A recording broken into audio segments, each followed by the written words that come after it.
Good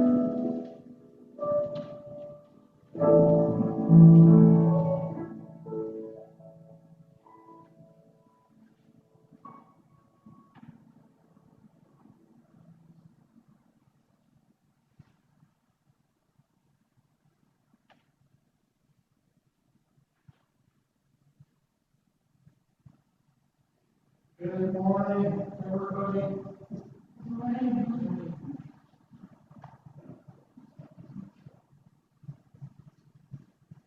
Let the same mind be in you that was in Christ Jesus, though he was in the form of God, did not regard equality with God as something to be exploited, but emptied himself and took the form of a slave.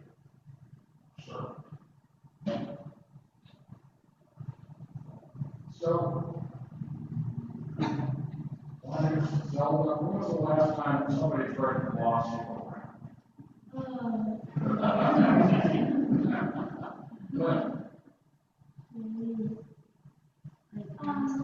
Last week. What happened? What's that?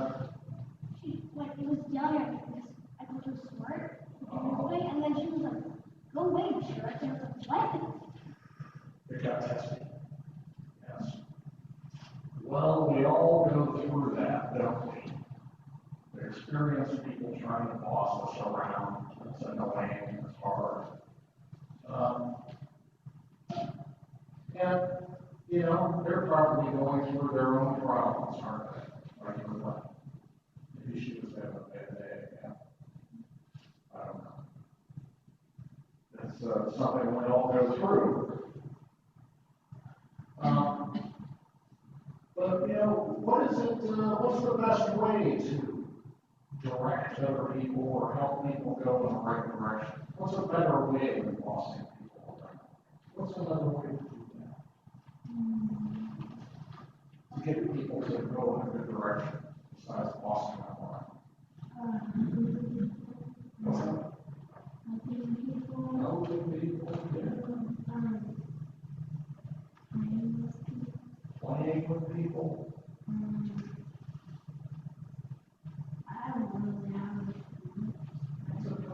That's it, man. Helping people, playing with people. Then it's like when they ask you to do something, maybe you kind of want to do it. Yeah. Because they've served you, they've helped you, they've done stuff with you. They're with you.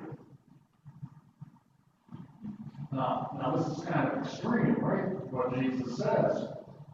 He's asking us, he's saying, what do you want to be when you grow up as a slave or a servant? That's harsh. I mean, didn't they abolish slavery in this country a while back? Or at least try to abolish it? And he makes a big deal about being a slave and a servant. Think about it. The slave, the servant, doesn't own anything. They take care of what belongs to the master. They belong to the master themselves. They're charged with acting only in the master's interest. That doesn't sound so good for us who live in the kind of society that we live in, a capitalist society where everybody's taught that they should be the master of their universe, the boss of their house, or whatever. Right? We're barraged with propaganda to that effect, all around us. But when we step back and look at the world equally, we see that this idea of being masters of the universe is kind of toxic. It has bad outcomes. In our quest to be masters, we lose our ability to cooperate with each other for the common good. And our belief that each of us is the captain of his or her own ship. Our ships run aground. Our ships run into each other. We run amok, destroying our planet as we each claim sovereignty over our little patch of the universe. We, in our quest to be masters, we wind up losing mastery even over our own minds, right? So Jesus is telling us we're not meant to be masters, we're meant to be servants. But not servants of any human master. Yes. Not servants of any particular person. Great quotation from William Penn, Quaker founder of Pennsylvania. He said, men, people, must be governed by God, or they will be ruled by tyrants. Good line, yeah? They must be governed by God, or we will be ruled by tyrants. We must submit ourselves as servants of the ultimate reality, or else we'll wind up as peons under autocrats. Each of us, whatever position or station we have in life, we're temporary occupants of that position, right? Parents are temporary occupants of the role of being the boss of their kids. And then they get old enough, and then that's over, right? Never forget the convo I had with my daughter when she came of age around that. Let her know that I released. You know, I'm your dad, but I'm not your parent anymore. We had a handshake on that. It was a good moment after some hard stuff together. Our roles in society, in the world, are ones that we temporarily occupy. And we do well to remember that we're the temporary occupants of whatever position we're in. We don't own our positions, we don't own our status. We do our parts, and then we let them go and let other people do their parts. When our time is up. In America today, of course, we're dealing with a choice. Will we follow the admonition of Jesus? Will we remember the wisdom of St. Paul? Will we remember the words of Rev.Jim? Or will we drift into a delusion about power? Here's a simple way to understand the extreme threat that democracy is suffering right now by a certain somebody whose name shall remain unspoken. When he occupied the position of the presidency, he believed that he owned it, and he acted accordingly. Yes. Just like he owned and operated his business for his personal interests, he believed that the Attorney General was his personal attorney, to act in his personal interest. He believed the military was his personal armed force to do his bidding as he pleased. He believed that the entire government, all three branches of it, executive, judicial, and legislative, were his personal property to do his bidding for his benefit. No matter that the underlying assumption of our Constitution is that all offices of government, the presidency, belong to the people, and that those who occupy these offices are temporary stewards of these roles, charged with employing them to serve us, and not their own personal interests. So basic, right? It's so basic that we forgot that it was so basic, right? As a people. We were so flummoxed, so bewildered, so boggled that somebody could step into this office and have no understanding of this basic principle and flaunt it at every turn, violate its essential nature with impunity. We were literally left speechless. Yes? The assumption that our government is a law, is a government of laws and not individuals, is so fundamental to our system of government that few of us think about it. It's normal to follow that principle. So when someone does the abnormal, we didn't even have the words to express what was going on, what was wrong. So we've had an example of pretty much the opposite role modeling and aspirational image of the kind of people we ought to be. We've had the opposite of that put in front of us. And this is a good time right now to consider that role modeling and consider that there might be an alternative to it, to be found in the example and the words of Jesus. Also in the words of a really wonderful man named Rev.Jim. You guys remember him?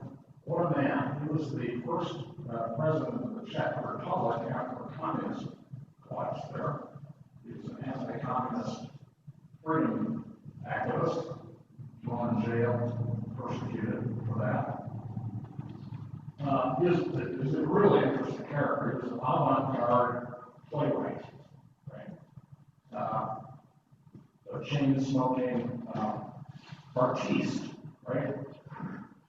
Who wrote these obscure plays and got in trouble for it. And then, after communism fell, he was like the best-known activist for freedom. So this guy, who's a chain-smoking artiste, suddenly becomes the president of this country. Very peculiar situation. A great story. But a deep thinking human. And he had things to say about the experience that the Czech people have been through with totalitarianism, right? With autocracy. He was not a religious person in any formal sense at all, but he had the essential spiritual sensibility that we are here in this world to serve and not to be served. Not to be. We're here to serve and not to be the master. Here's his words.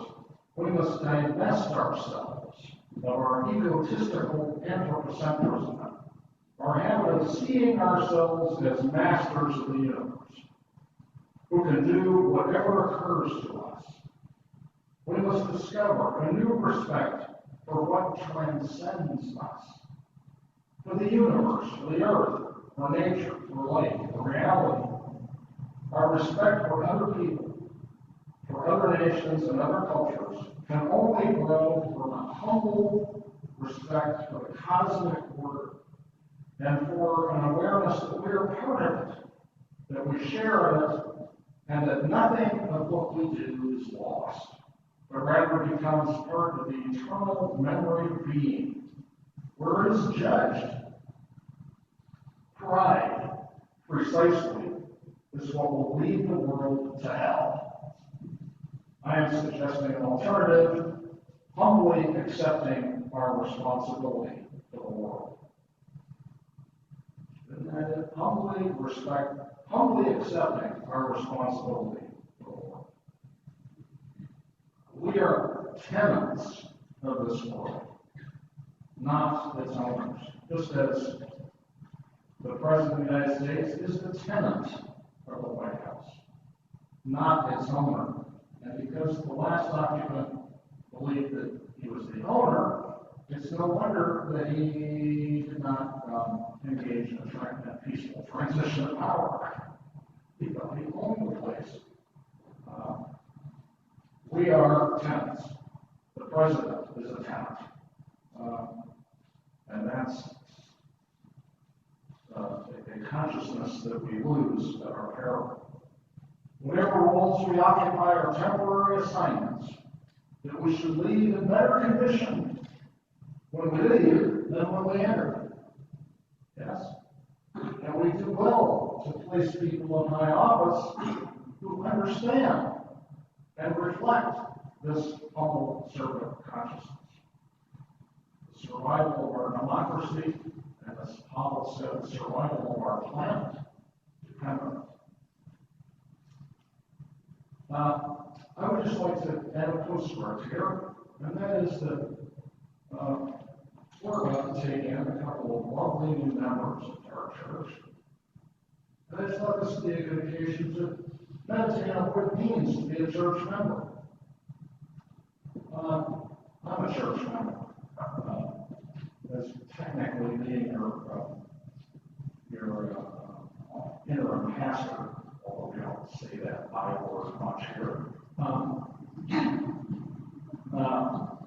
I'm still a member of Mount Hollywood United Church of Christ. And as a member of the church, I understand membership to be a vocation of service. Yeah. Being a member of a church, in our system of church governance, really what it means, practically speaking, is you get to vote in the annual meeting that's about to happen after worship. That's the practical difference between many of us who are part of this community and the members. That's kind of almost the only practical difference that there is. Because if you're not a member and you're here and you're part of our community, you're just as much a part of our community as anybody else. So we'll be clear about that. But membership, as well as participation, but particularly membership, because it's a conscious choice that people make, it is an embrace of a vocation of service. Service to the others in our community as a church, and service through our church to the wider world around us, to the community around us.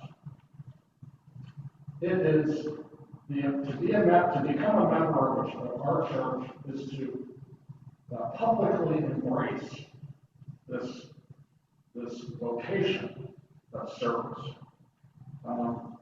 through which we lead in our community, leading through serving.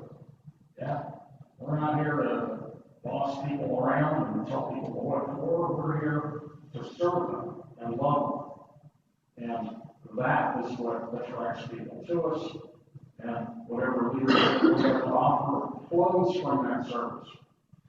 So it is a high and noble calling to be a lowly servant. And I'm very pleased now to introduce Mike and Linda. Where are you? There's Linda. Mike, come forth from the shadows. And